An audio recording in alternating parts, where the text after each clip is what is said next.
जब भी आप शिव जी की तस्वीरों के उनके गले में नीले रंग का निशान देखते हैं तो क्या आपने कभी सोचा उस नील वर्ण का रहस्य क्या है?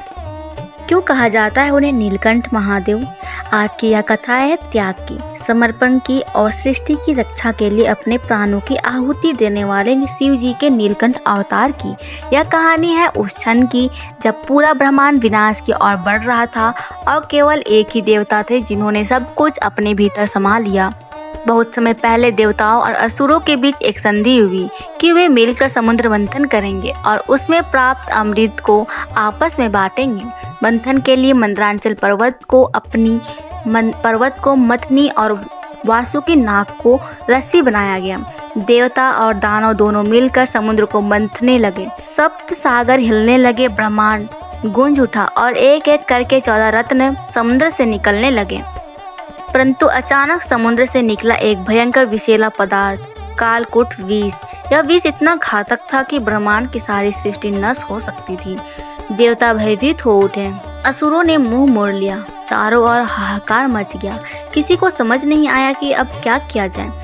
तभी सबकी आशा की एकमात्र किरण बने भोलेनाथ महादेव शंकर। जब देवता शिव जी के पास पहुंचे तो उन्होंने बिना कोई देर किए कहा, मैं इस विष को अपने कंठ में धारण करूंगा, परंतु ध्यान रहे इसे निगलना नहीं है क्योंकि इससे सृष्टि की गति भी रुक सकती है। माता पार्वती ने तुरंत शिव जी का कंठ पकड़ लिया, जिससे विष केवल गले तक ही रुका रहा और तभी से शिव जी का कंठ नीला हो गया। सारा ब्रह्मांड विस्मित हो गया। शिव जी की यह महानता, त्याग और सहनशीलता को देखकर उन्हें कहा गया नीलकंठ महादेव, अर्थात वह भगवान जिनका कंठ नीला है। शिव जी के इस अवतार से हमें केवल एक पौराणिक कथा नहीं मिलती बल्कि एक गहरा आध्यात्मिक संदेश मिलता है। विष को निगलना नहीं, उसका सामना करना, समाज की बुराइयों को खुद में समेट कर भी सबके कल्याण के लिए खड़े रहना, किसी भी स्थिति में क्रोध नहीं, करुणा का भाव रखना। नीलकंठ सिर्फ एक नाम नहीं, यह एक जीवन दर्शन है। शिव जी कोई परंपरागत देवता नहीं, वो विनाशक भी है और रक्षक भी। जब त्रिलोक पर संकट आया तो ना उन्होंने विचार किया ना शर्त रखी, उन्होंने बस इतना किया, सबका कल्याण। नीलकंठ के रूप में शिव हमें सिखाते हैं कि जो सबसे अधिक शक्ति में हो वो सबसे अधिक सहनशील भी हो। भारत में कई स्थानों पर नीलकंठ मंदिर के, विशेषकर उत्तराखंड में नीलकंठ महादेव मंदिर जो ऋषिकेश के पास स्थित है, जहां माना जाता है कि शिव जी ने वही विष पिया था।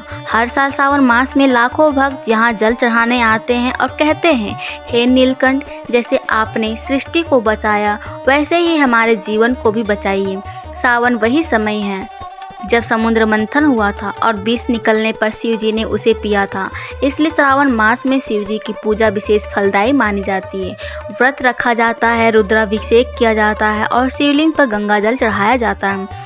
नीलकंठ स्वरूप की उपासना की जाती है क्योंकि यही वो समय है जब भोलेनाथ खुद भक्तों की पुकार सुनने के लिए निकट होते हैं।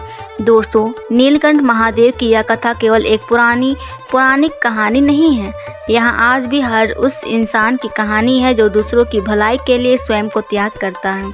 अगर आप जीवन में कठिनाइयों से घिरे हैं तो बस एक बार सच्चे मन से कहिए, हे नीलकंठ महादेव, मेरे कष्टों को अपने भीतर संभालो, मुझे शक्ति दो, सहनशीलता दो और प्रेम दो।